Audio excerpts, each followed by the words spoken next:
Clouds are moving. That area, probably circling around. Jesus.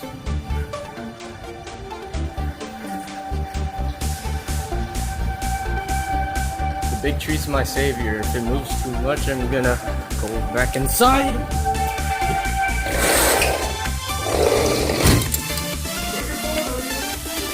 That big tree's moving too much. Upstairs, upstairs, upstairs. It's safe. He's moving. Way too much.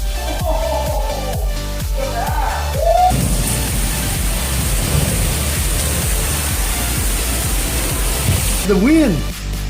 Look at the trees, Anita. I can hear. And get the North Central Texas Emergency Alert System at 6:40.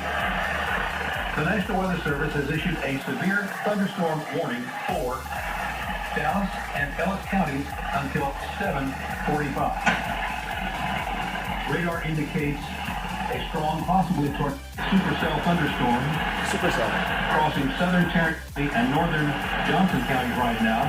Wind speeds have been observed at the ground level of 75 miles per hour or greater. Radar indicates interior winds in these storms may well be approaching 100 miles per hour. Any tornado inside this complex of severe thunderstorms would be impossible to spot because of the heavy rainfall that is out ahead of the storm. The storm is moving to the east at 55 miles per hour. Once again, the National Weather Service has issued a severe thunderstorm warning for Dallas and Ellis counties until 7:45. A tornado warning continues in effect for Tarrant County, southern Tarrant County until 7. All North Central Texas stations affected by this alert are requested to rebroadcast the preceding announcement.